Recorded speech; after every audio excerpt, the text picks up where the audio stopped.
And because we are now in a time of accelerated chaos in the world, as I think everyone can see, it's certainly present at the geopolitical level, and we see chaos in governmental levels and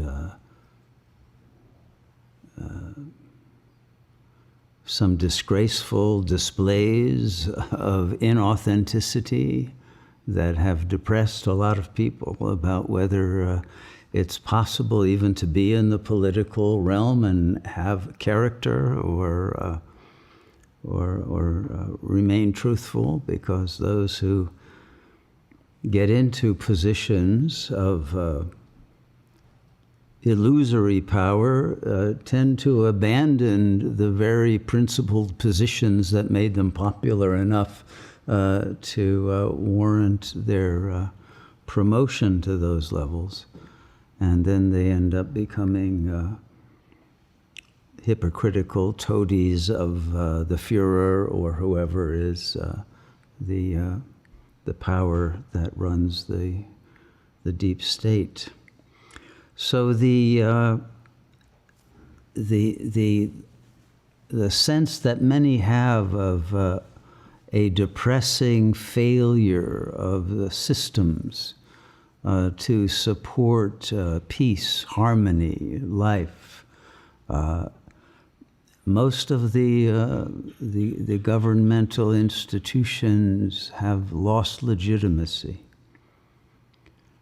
And then that creates ever more chaos that spreads through the entire network, not only at that level of, let's say, political conflicts between various forces, both internal to a governmental structure and to an international system, but also the fractal equivalence that is happening at every other level of the dream field, including within each individual ego complex, let's call it.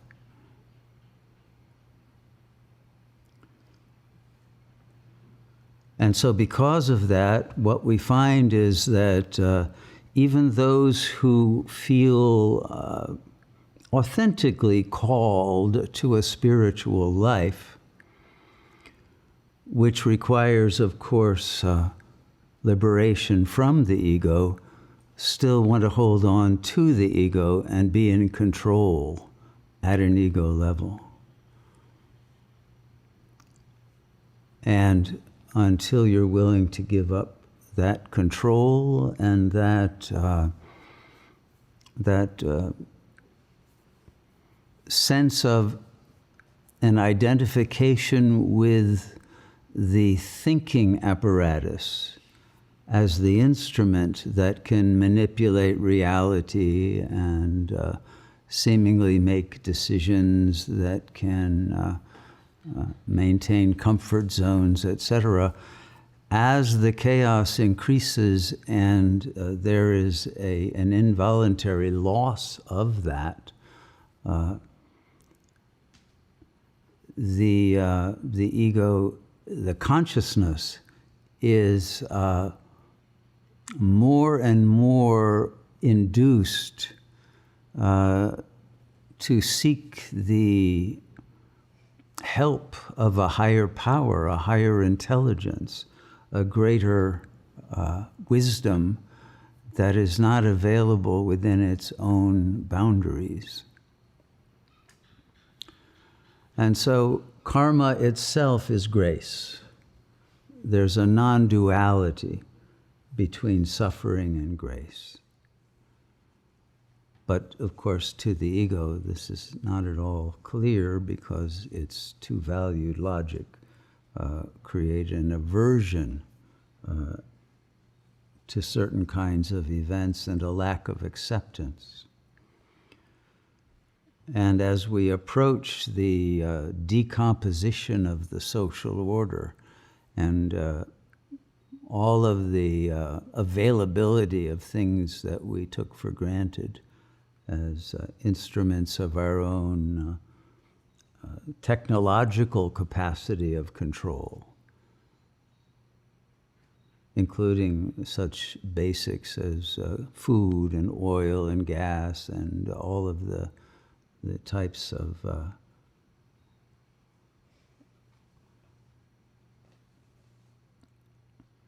various resources that we assumed would always be available. We begin to understand that a different frame of reference is required to navigate our way through this next phase of the unfoldment of the historic revelation of God at the end of time. It's what the Germans, some of the recent philosophers, they called it Heilsgeschichte. How would you translate Heilsgeschichte? Oh, history, but Heils, that's quite difficult to translate. Heils. It's like the sacredness of history that reveals its divine nature, right? And ends with an ascension into the whole, into the light. Yeah? So that there is a profound realization at the end of all of this wheel of suffering that people are going through, that all of it was in order to attain the ultimate grace and bliss and fulfillment and revelation of God, and of God as the self, not as other.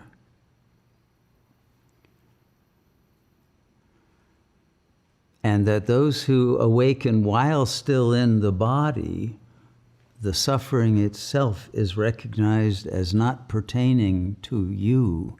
It pertains only to the ego program. Consciousness itself has no karma. Pure awareness has no suffering and undergoes no change. It's completely uncreated and deathless. And that's what we are. But to realize that, not just to believe it, requires the release of all of the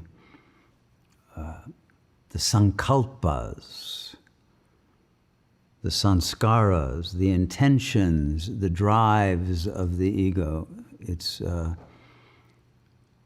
Its itinerary of enjoyments and an acceptance of the will of God, functioning through every form and every moment. And the recognition that only the one self that is the self of every being, every apparent separate being, the one self does not suffer, and the one self is the true experient of our experience. The ego doesn't actually experience anything because it is jada, it is inert, it is simply a mental program. It's only when your consciousness projects itself into that program, breathes life into it, that then its thoughts and its images and energies produce affects from the spectrum, a whole spectrum of pain and pleasure and every permutation of sensation.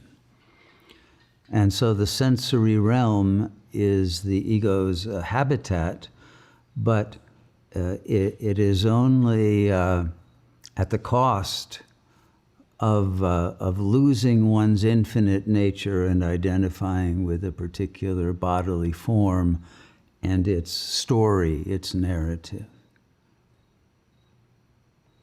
And when it's clear that the cost of that projection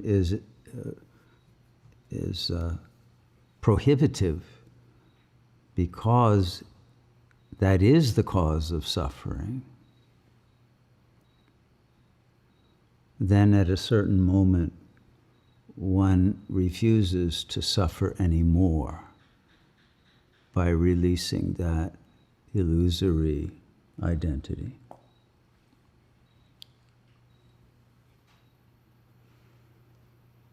But usually one tries first to solve its problems from within the ego and try to improve its lot using the ego consciousness. That, however, ultimately proves futile. And it's at the moment when that is recognized that there will be no hesitation in releasing one's awareness back into your true essential being that is no longer tied to a character in this holographic cinematic masterpiece that is the fictional creation of that supreme intelligence, but one's consciousness returns to that intelligence itself.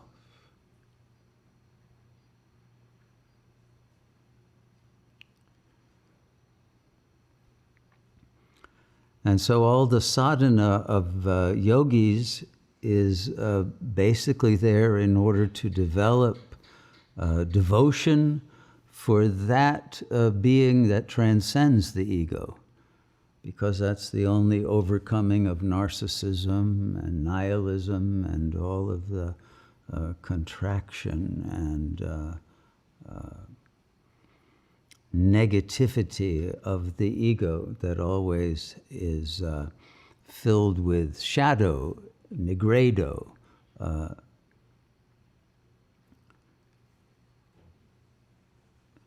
anger and frustration and sorrow and depression at its lack of being able to create the world that it wants.